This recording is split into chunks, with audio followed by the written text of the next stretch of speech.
In the cutthroat world of entertainment, where power and influence often dictate who rises and who falls, one voice refused to be silenced. Wendy Williams, the queen of on-air controversy, dared to challenge one of hip-hop's most powerful moguls, Sean "Diddy" Combs, igniting a decades-long feud that exposed the darker side of fame, control, and the cost of speaking truth to power.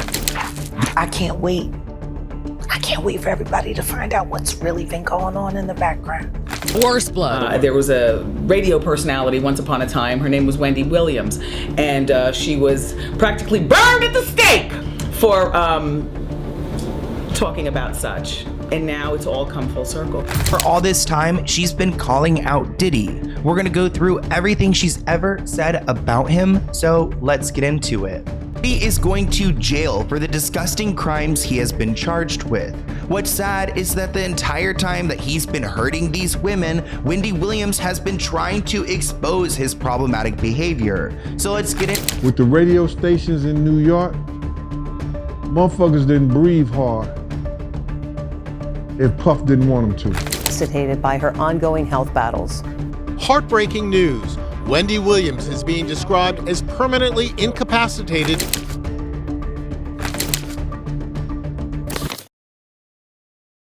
Wendy Williams, the outspoken media icon, built her career on fearlessly airing celebrity secrets, unearthing controversies, and tackling taboo topics. Among the many high-profile conflicts she has navigated, her decades-long feud with music mogul Sean "Diddy" Combs stands out as a fascinating tale of influence, defiance, resilience, and the risks of speaking truth to power. Back to your lifestyle, or Sean "Diddy" Doody. What do I call you?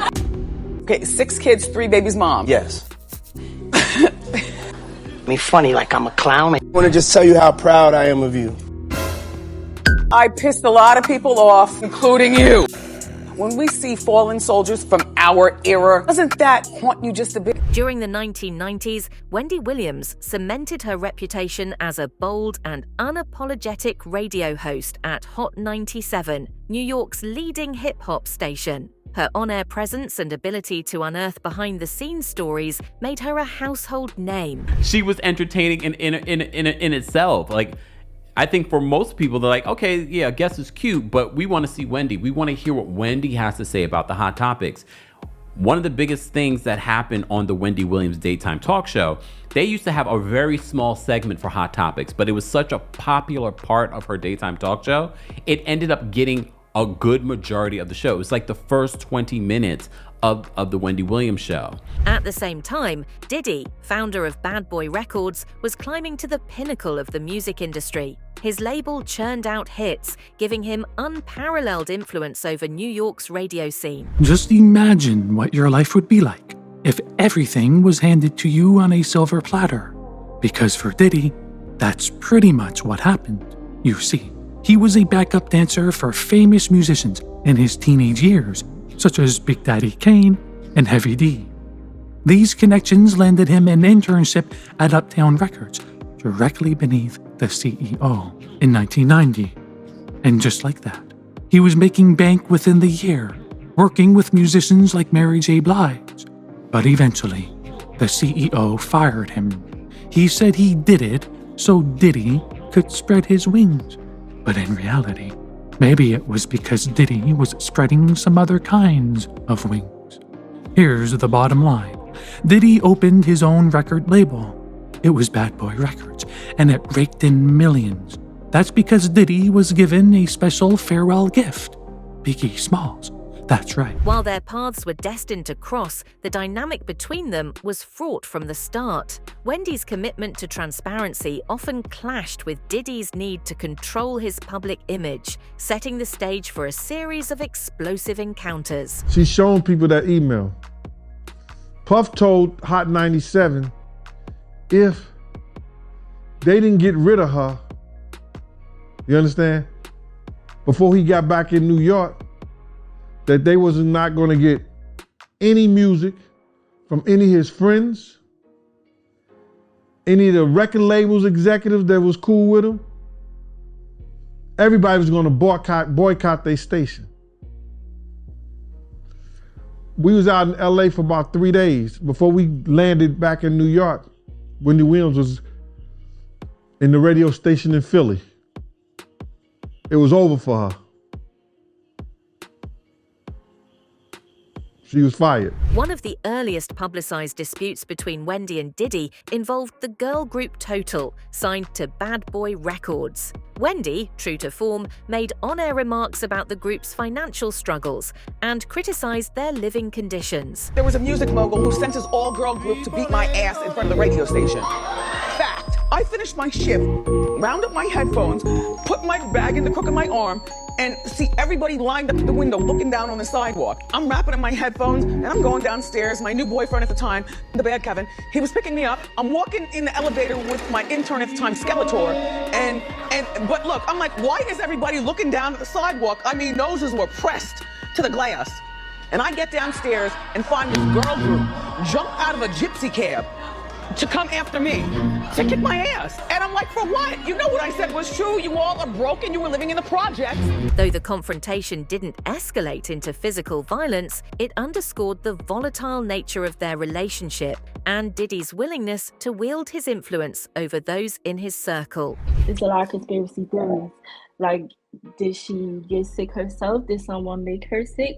Because her downfall was very drastic, I think. Right. It came out of nowhere.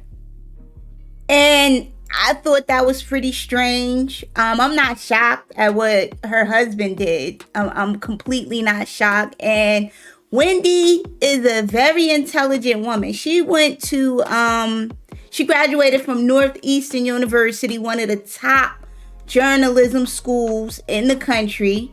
So she's not an idiot. She knew who she was getting. Another flashpoint came when Wendy reportedly obtained a photograph of Suge Knight, Diddy's West Coast rival, holding Diddy's son. That she was there in the office and that Suge was meeting Justin Combs and possibly holding him in his arms, and that there was a photographer taking a picture, and that wasn't the picture that we needed to see on our end or that we wanted the world to see at all.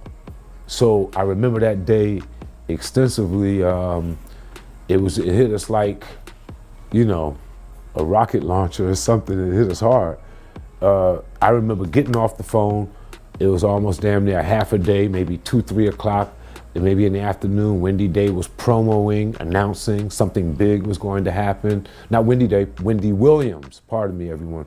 Wendy Williams, radio personality, TV personality. Wendy Williams was announcing in her super highly rated afternoon show that might have been even syndicated then that she had big news coming that involved Justin Dior Combs. At the time, tensions between the East Coast and West Coast hip-hop scenes were at their peak, and this image had the potential to spark further controversy. Diddy allegedly acted swiftly, using his connections to suppress the photo and ensuring Wendy's silence on the matter.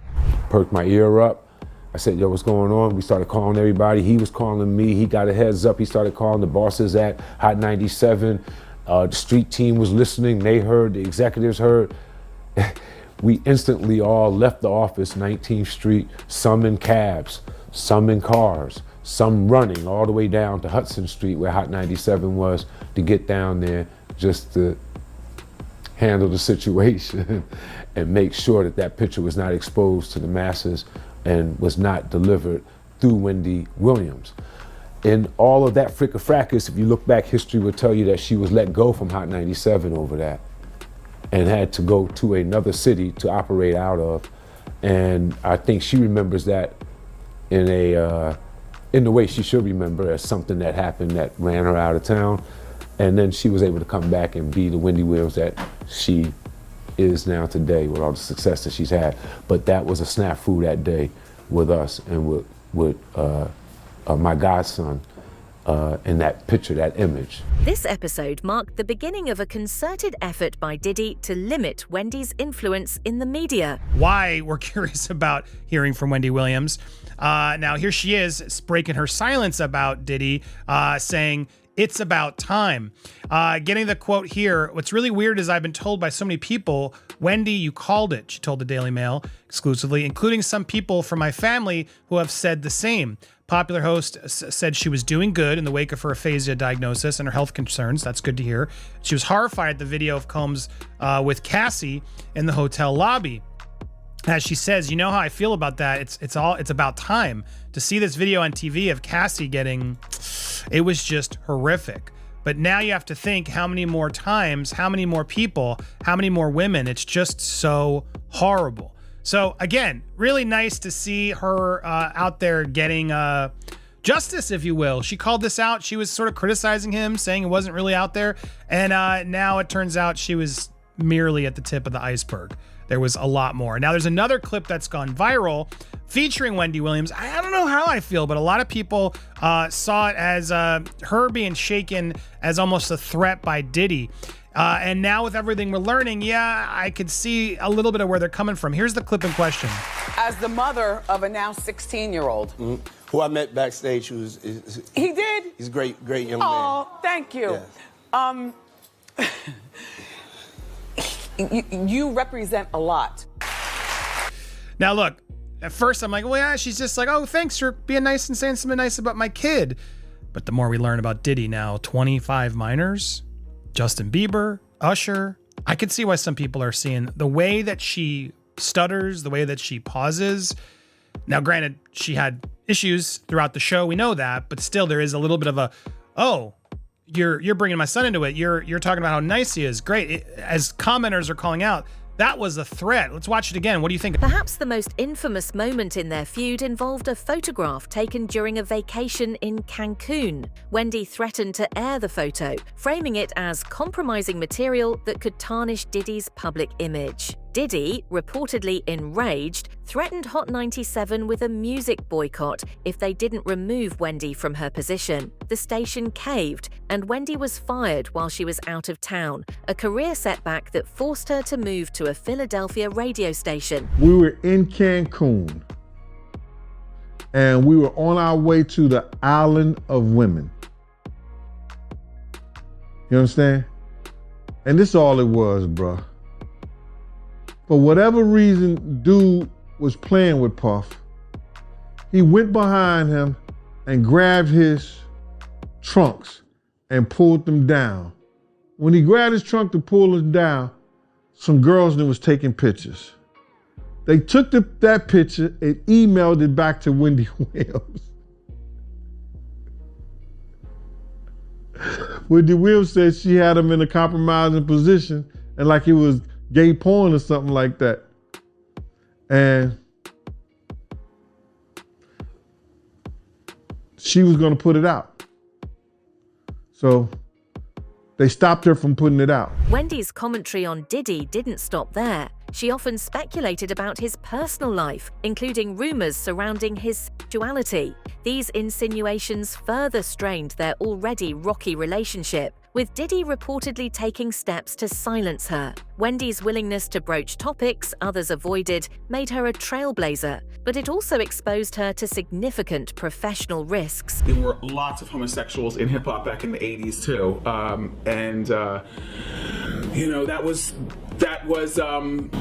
what's worse, hip hop wearing skirts or hip hop being closeted and having a plethora of kids to prove manhood that, and denial of something that you shouldn't have to deny, which is your sexuality. She's definitely talking about Diddy there. I mean, for reference, he has 7 children. Despite being run out of New York, Wendy didn't let the setback define her. She rebuilt her career, eventually becoming one of the most recognizable faces in daytime television with The Wendy Williams Show. Wendy used her platform to continue discussing celebrity controversies, including Diddy's alleged controlling tendencies and his relationships, such as his high-profile romance with Cassie. But things began to escalate because Diddy then sent a girl group on his label to confront Wendy Williams. She claimed that once upon a time, there was a music mogul who sent all his girl groups to beat her ass in front of the radio station. She said, I got off the air one day, then them total bitches, I guess that's the group name, were downstairs and everybody upstairs at the radio station was looking down around, egging it on, waiting for something to go down. Wendy said her boyfriend at the time prevented anything further from happening. I remember I got off the air one day and them total bitches were downstairs waiting, and everybody upstairs at the radio station is looking down, egging it on, waiting for something to go down. I wasn't yet married. My knight in shining armor screeched up in his car just out of nowhere. I didn't even know what was about to happen. I'm standing in the door like, what? And I'm literally about to go through. Now, I'm not like, what, let's fight, because I'm not one of those type of broads. And plus, there was 3 of them. The little Chinese man that drove the van, they were coming. There was no security or anything. It was just them 3 fighting broads. And me. And my coworkers that shot standing upstairs trying to look down to see it all jump off. They all knew. When I said goodnight to everybody, everybody's pressed up against the window. I didn't even walk or bother asking, what are you all looking for? Because, you know, when the clock strikes, it's time to go. It is time to go. I didn't get a chance to hit the sidewalk before I knew it, out of nowhere. And there's a whole bunch of rah-rah going on outside, and I'm still trying to figure out what the hell is going on.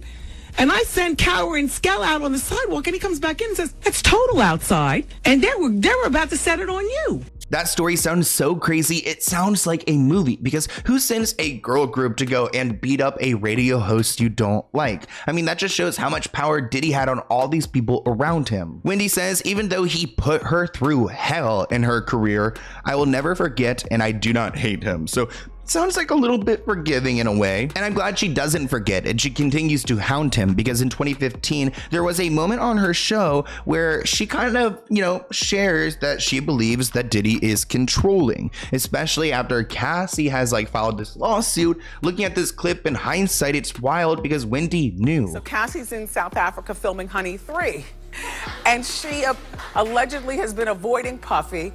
And, my thing about when you date a mogul is that it's really difficult to avoid them, because if you use your head, you never know when they're going to pop up on the scene. Like, he's mogul, he can hire a plane right now, zoom into South Africa, land on the roof of the hotel where she's staying, okay, pay people off at the front desk, give me the key and let me up in her room. I'm already paranoid. I think there's something to this clip, a little bit deeper, because she's saying, yeah, because he's rich, he could do this, he could do that, he could pay off the people and go into their hotel room. But there's a lot of rich people out there, and they don't behave this way. This is something specific to Diddy's behavior. This person commented the way that Wendy was literally trying to tell us. And it is straight up facts, especially when we see that Cassie filed a lawsuit against Diddy. They ended up settling, but damn, those allegations in that lawsuit, including drugging, forcing her to use her body to please him, and much more. It's just, it's hard to digest, and it's hard to even see these warning signs and to think that Cassie was kind of ignored. Wendy's fearless approach to the media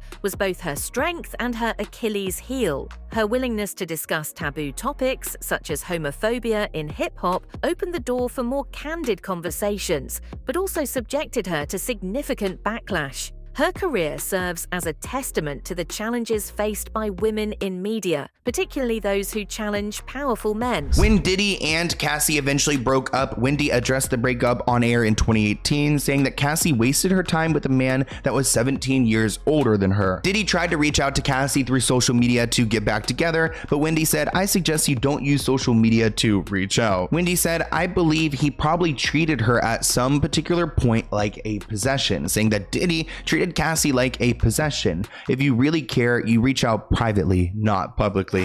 Puffy wants Cassie back. Oh, it's been all over social media. Puffy posted a picture of Michael Jackson's song, Lady in My Life, and wrote, if anyone sees Cassie this weekend, please tell her to listen to this song 100 times. I suggest don't use social media, though, to reach out.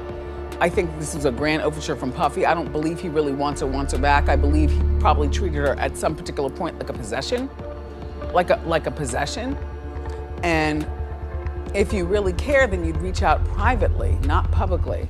Love her or hate her, she seems to be right about almost everything. In light of recent allegations against Diddy, including a high-profile lawsuit from his ex-girlfriend Cassie, fans are revisiting Wendy's earlier critiques. Once dismissed as sensationalist gossip, her warnings about Diddy's behavior now seem prescient. Today, especially because Wendy Williams has been on Sean Diddy Combs' neck since the early 90s.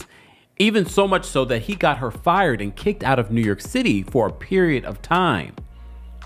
Well, now, according to 2Fab, they have the statement in regards to what Wendy Williams has to say about everything that's been playing out. The decades-long feud between Wendy Williams and Sean Diddy Combs is a compelling chapter in the history of hip-hop and media.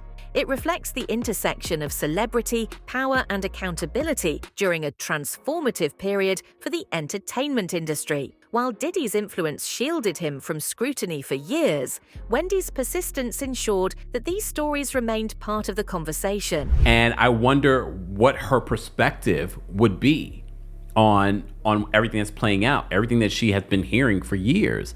And mind you, some of the things that Wendy has heard, she hasn't told us everything. So, and shout out to 2Fab because they featured one of my tweets from when I was talking about Wendy Williams and this whole Sean Diddy situation. So 2Fab writes this. They said, after talking about him all the time on her daytime talk show and on the radio before that, Wendy Williams is breaking her silence following the arrest of Sean Diddy Combs on allegations of trafficking. The host has been fearless throughout her career as a radio DJ and host of The Wendy Williams Show in calling out celebrities, targeting Diddy on more than one time for what she saw as problematic or concerning. Wendy Williams' journey from being silenced to becoming a media powerhouse exemplifies the challenges of navigating a male-dominated industry. Her conflicts with Diddy demonstrate the cost of speaking truth to power, but they also underscore her resilience and enduring impact. In 2017, Wendy went on to The Sway in the Morning to talk about her history with Diddy. And here's what she had to say about what Diddy had put her through throughout her career. But y'all had bad blood for a while. Real bad blood. The worst blood. The worst blood. You almost wanted to run you out of New York at one point, right? Well, not run, like push you out of New York at one point. He had you ran out. You give him full credit for that? Okay, cool. He had you ran out of New York. Wendy Williams is a tough cookie. Imagine having her run out of New York. But Wendy's publicist said that the former talk show host did not have any comment on the recent allegations against Diddy. He has multiple lawsuits filed against him, and you guys know we will be following that very close. As the entertainment industry continues to grapple with issues of accountability and abuse of power, Wendy's legacy as a fearless truth teller remains as relevant as ever. So you hear about stories of Diddy like shooting people, blowing up cars. Is he this gangster that behind the scenes is that him? Or is that Shout out to Wendy Williams, the first woman to uncover the homo thugs. That's what these down low bitches was called when Wendy first started talking about it in the 90s, the homo thug. She talking about Diddy. And then what's the stuff that's happening with Wendy Williams? You think this is all connection too? Of course. They've been waiting. He's been waiting. He was waiting for Kim. Remember? He was waiting. The casket was ready. She was literally casket ready. Let us know your thoughts in the comments below. That's it for now. Don't forget to like, subscribe, and hit that notification bell for more deep dives into the stories that shape entertainment. Thanks for watching, and we'll see you in the next one.